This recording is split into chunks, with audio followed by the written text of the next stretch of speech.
They say the Whaley house doesn't just haunt you while you're inside. It remembers you, follows you, and leaves its mark on your soul. And once you've been there, you'll never forget it, no matter how hard you try.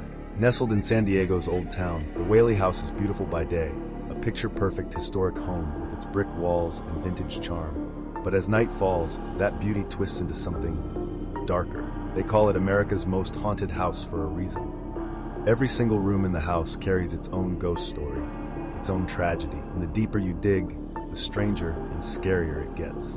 It all started on cursed ground. Before the house was even built, this land was used for public hangings. One of the most infamous executions was of a man named Yankee Jim Robinson, a towering figure who was hanged for stealing a boat. But the execution went horribly wrong. The noose was too short for his height, so instead of a quick death, he hung there, struggling, gasping, choking, as the crowd looked on in horror. Years later, Thomas Whaley purchased this land, thinking nothing of its bloody history. He built his dream home there in 1857, a grand house for his wife Anna and their growing family. But almost immediately, things began to go wrong. Thomas Whaley himself recorded hearing footsteps, heavy, deliberate, echoing through the empty halls. They were so loud that he believed someone had broken into the house, but every time he checked, the halls were empty. The family began to avoid certain rooms, especially the staircase, where the sound seemed to linger. Locals whispered that it was Yankee Jim, still angry, still restless, and still walking the halls of the land where he died.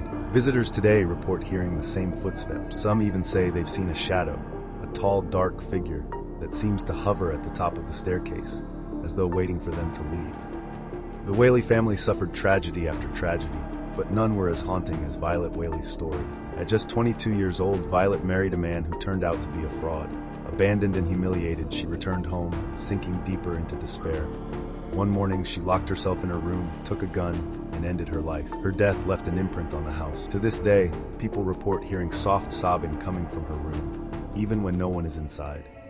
Some say they've seen her reflection in the mirror, her eyes filled with sadness, and others, they've heard her voice, faint but unmistakable, whispering, "Why didn't you stop me?" One visitor claimed to hear the sobbing while standing outside the house at night. When they looked up at Violet's window, they saw the silhouette of a woman staring back at them. But when they went inside for the tour, the guide told them something chilling. There's no furniture in that room anymore, not even a mirror.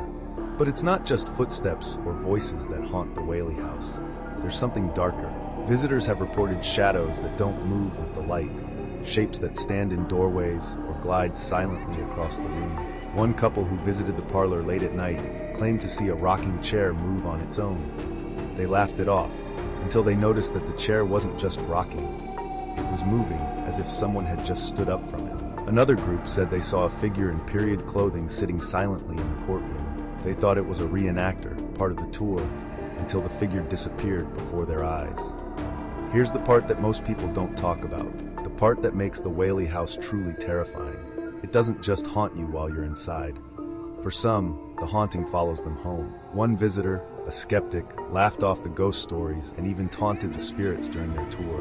But when they got home, they started hearing things, footsteps in their hallway, even though their house was empty. Their dog, normally calm, barked at the corner of the living room, growling at something they couldn't see. And one night, they woke up to the faint scent of cigar smoke lingering in their bedroom. It was the same smell they noticed in the Whaley house's parlor. So what makes the Whaley house so terrifying? Is it the tragic history, the restless spirits, or the fact that once you've been there, you're never really alone again? Because if you listen closely as the sun sets and the shadows grow longer, you might just hear them calling your name, asking you to come back.